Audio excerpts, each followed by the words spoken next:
Hello दोस्तों, देसी TV Bharat पर आप सभी का हार्दिक स्वागत अभिनंदन करता हूं।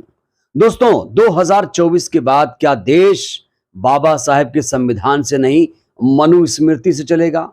बार बार संविधान से छेड़छाड़, बार बार आखिर संविधान पर खतरा क्यों मंडरा रहा है, ये बड़ा सवाल है। दोस्तों, एक बार फिर से संविधान के साथ छेड़छाड़ हो गई है। पूरी खबर पर आज मैं विस्तार से बातचीत करने वाला हूं, चर्चा करने वाला हूं, खबर आपको बताने वाला हूं। वो खबर क्या है, साथ ही साथ सरकार ने इस पर क्या कुछ कहा है, और दोस्तों कैसे इसको लेकर देश भर के जो अम्बेडकरवादी हैं वो गुस्से में हैं, वो सरकार को लेकर लगातार आक्रोशित हैं कि सरकार की मंशा ठीक नहीं है, ये सरकार बाबा साहेब के संविधान को बदल देगी। आखिर बार बार ये डर लोगों को क्यों सता रहा है दोस्तों, ये बड़ा सवाल है। दोस्तों, एक चीज और, लड़ाई सिर्फ अंबेडकरवादी वर्सेस मनुवादी के बीच है। जहां मनुवादी संविधान से नफरत करता है, वहीं पर अंबेडकरवादी संविधान को बचाने आता है। तो अब देश भर के जो अंबेडकरवादी हैं वो संविधान को बचाने के लिए निकल चुके हैं। वो संविधान की हिफाजत करना चाहते हैं, वो संविधान की रक्षा करना चाहते हैं, क्योंकि बाबा साहेब ने बड़ी मुश्किल से, बड़ी मशक्कत से इस देश के लिए संविधान को तैयार किया था दोस्तों।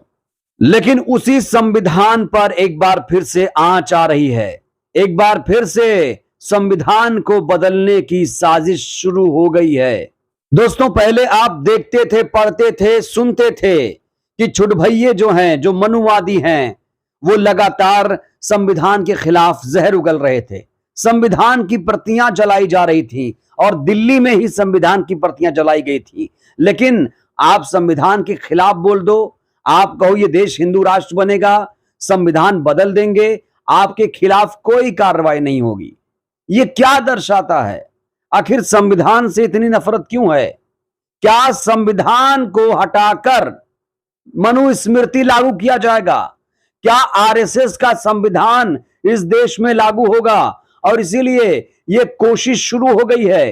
दोस्तों, आपको याद दिला दूं, प्रधानमंत्री के आर्थिक सलाहकार विवेक देबरॉय ने क्या कहा था? इस शख्स को जानते होंगे आप।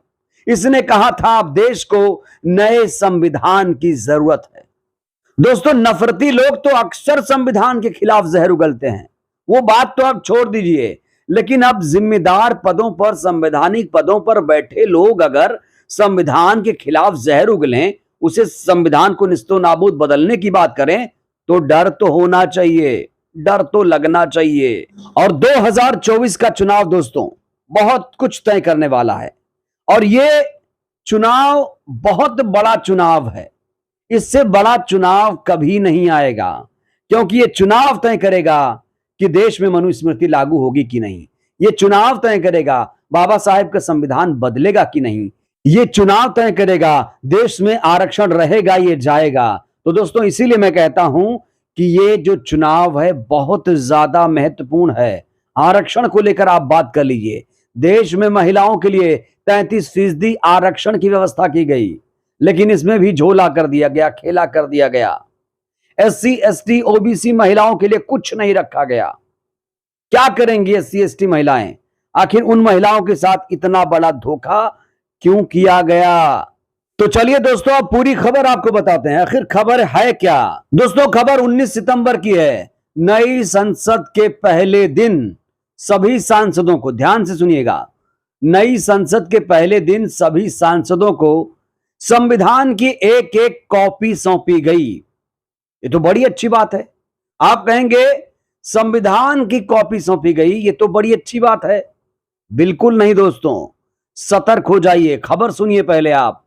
सभी सांसदों को भारत के संविधान की कॉपी सौंपी गई, और जानते हैं क्या खुलासा हुआ?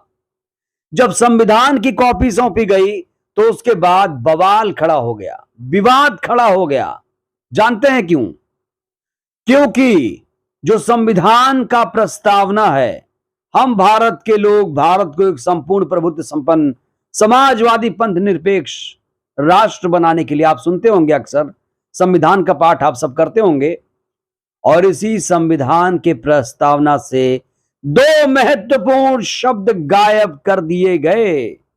जी हां दोस्तों, संविधान की जो कॉपी सांसदों को सौंपी गई, उन्होंने जब ध्यान से देखा तो प्रस्तावना से, संविधान की प्रस्तावना से दो महत्वपूर्ण शब्द गायब कर दिए गए। अब बड़ा सवाल यह है कि वो दोनों महत्वपूर्ण शब्द हैं कौन से, और बीजेपी इस पर क्या तर्क दे रही है। आखिर बीजेपी क्या इस पर माफी मांग रही है या फिर वो सीनाजोरी कर रही है, वो भी मैं आपको बताऊंगा दोस्तों। लेकिन सबसे पहले आपको बताता हूं ये दो महत्वपूर्ण शब्द हैं कौन से।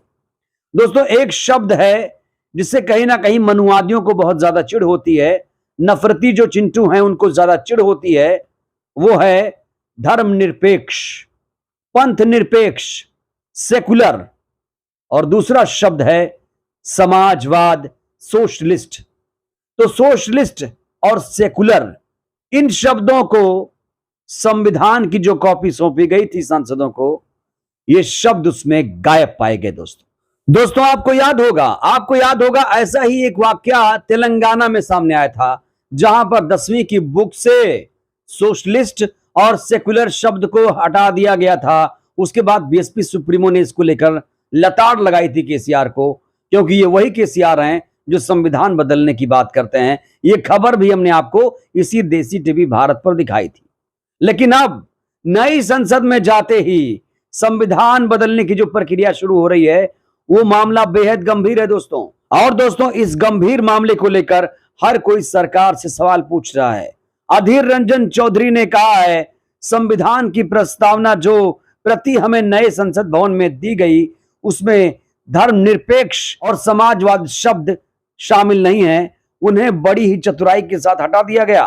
ये गंभीर मामला है और हम इस मुद्दे को उठाएंगे। दोस्तों, सीपीआई ने कहा है कि सांसदों को दी गई भारतीय संविधान की कॉपी से धर्मनिरपेक्ष और समाजवादी शब्द गायब हैं। सीपीआई ने कहा, ये आरएसएस के इशारे पर संविधान बदला जा रहा है। आरएसएस के इशारे पर मोदी संविधान बदल रहे हैं। तो दोस्तों, यहां पर सीपीआई ने आरएसएस को कटघरे में खड़ा किया, कहा कि आरएसएस का संविधान आने वाला है। आपको याद दिला दूं, जब विवेक देबरॉय ने बयान दिया था कि संविधान बदल देंगे, तब भी यही बात सामने आई थी, तब भी ऐसे ही बयान सामने आए थे। 2024 में सत्ता में आई भाजपा तो बदल देगी बाबा साहेब का संविधान। दोस्तों, तमाम विपक्षी पार्टियां बीजेपी पर यह आरोप लगा रही हैं कि 2024 में सत्ता में आए और संघ की स्थापना के 100 साल पूरे होने से पहले संविधान बदलकर मनुस्मृति वाली व्यवस्था लागू कर दी जाएगी। तो दोस्तों, लगातार साजिश शुरू हो गई है। और देखिए, कोई चीजें अचानक नहीं बदलती हैं, कोई चीजें अचानक नहीं बदलती हैं, धीरे धीरे चीजें बदलती हैं। अब आपको बताता हूं, इतनी बड़ी गलती पर कितना बड़ा बयान आया सरकार का। कानून मंत्री अर्जुन राम मेघवाल ने जानते क्या कहा कि ये जो कॉपी दी गई है, ये भारतीय संविधान की मूल कॉपी है। दोस्तों, मेघवाल ने कहा कि कॉपी में संविधान की प्रस्तावना का मूल संस्करण है। उन्होंने कहा कि संविधान में इन शब्दों को बाद में जोड़ा गया। दोस्तों, क्या बीजेपी को दिक्कत है? क्या पंथ निरपेक्ष से बीजेपी को दिक्कत है? क्या बीजेपी को समाजवाद शब्द से दिक्कत है? दोस्तों, ये बड़ा सवाल है। आखिर जब हमारा संविधान इस स्वरूप में है, जहां पर पंथ निरपेक्ष, समाजवाद प्रस्तावना में लिखा हुआ है। दोस्तों, इन शब्दों को इंदिरा गांधी ने 1976 में देश को जोड़ने के लिए किया था। 42वां संविधान संशोधन 1976 में किया गया था, तो सेकुलर और सोशलिस्ट शब्द को जोड़ा गया था। लेकिन क्या बीजेपी ये भूल गई कि संविधान का स्वरूप अब दूसरा है? पहले वाला संविधान क्यों परोसा गया, ये बड़ा सवाल है। क्या धीरे धीरे पूरे संविधान को बदलने की साजिश है? दोस्तों, अब बड़ा सवाल यह है कि इंदिरा जी ने आखिर धर्मनिरपेक्ष शब्द, समाजवाद शब्द क्यों जोड़ा था? यह बड़ा सवाल है दोस्तों, पंथ निरपेक्ष शब्द को इंदिरा जी ने इसलिए जोड़ा था ताकि धार्मिक समुदायों में एकता को बढ़ावा दिया जा सके और सभी धर्मों के साथ समान व्यवहार किया जा सके। क्या यह गलत शब्द है? क्या यह गलत है कि सभी धर्मों को समान दृष्टि से देखा जाए, सभी के बीच आपसी भाईचारा, मेल मिलाप हो? आखिर बीजेपी को धर्मनिरपेक्ष शब्द से इतनी दिक्कत क्यों है? तो दोस्तों, इंदिरा गांधी ने इन शब्दों को इसीलिए जोड़ा था कि सभी के साथ समान व्यवहार किया जाए। धर्मनिरपेक्ष का मतलब है सभी धर्मों के साथ तटस्थ व्यवहार करना, ना आप हिंदू के साथ झुके हो, ना आप मुस्लिम पक्ष के साथ ज्यादा झुके हो। सबको समान रूप से देखना। तो क्या धर्मनिरपेक्ष शब्द से दिक्कत क्या है, ये बड़ा सवाल है। दोस्तों, आपको यहां पर बताना बहुत जरूरी है कि धर्मनिरपेक्ष, पंथ निरपेक्ष शब्द, समाजवाद शब्द को लगातार संविधान से हटाने के लिए मांग उठती रही थी। चाहे वो सुब्रमण्यम स्वामी हो, राकेश सिन्हा हो, अक्सर ये लोग संविधान से इन शब्दों को हटाने की मांग करते रहे हैं। दोस्तों, आपको याद दिला दूं, सुब्रमण्यम स्वामी ने बाकायदा इन शब्दों को हटाने के लिए सुप्रीम कोर्ट में अर्जी लगाई थी। राकेश सिन्हा जो हैं, वो प्रस्तावना से समाजवाद शब्द हटाने के लिए प्रस्ताव लेकर आए थे 2020 में। तो ये चाल चली जा रही है। एक तरफ प्रधानमंत्री के आर्थिक सलाहकार कहते हैं नया संविधान लाएंगे, एक तरफ वो बाबा कहता है कि देश को हिंदू राष्ट्र बनाएंगे, दूसरी तरफ से आवाज आती है देश मनुस्मृति से चलेगा। तो ये बड़ा सवाल ये है, क्या ये साजिश के तहत कॉपी लोगों को वितरित की गई? क्या ये बीजेपी ने जानबूझकर किया? क्या बीजेपी को वाकई अब धर्मनिरपेक्ष और समाजवाद जैसे शब्दों से दिक्कत है? क्या वो संविधान से इन शब्दों को वाकई हटाने जा रही है? दोस्तों, ये बहुत ही गंभीर मामला है दोस्तों। तो फिलहाल दोस्तों, इस वीडियो में इतना ही। अब मेरा आपसे एक सीधा सा सवाल है, क्या वाकई बीजेपी 2024 के बाद संविधान बदल देगी, या 2024 में बीजेपी ही बदल जाएगी, सरकार ही बदल जाएगी? इस पर आपकी क्या राय है दोस्तों? अपनी प्रतिक्रिया जरूर दीजिएगा। वीडियो को लाइक करिए, चैनल को सब्सक्राइब करिए, वीडियो को जन जन तक पहुंचाइए, जिससे बहुजन समाज जागरूक हो। जय भारत, जय संविधान।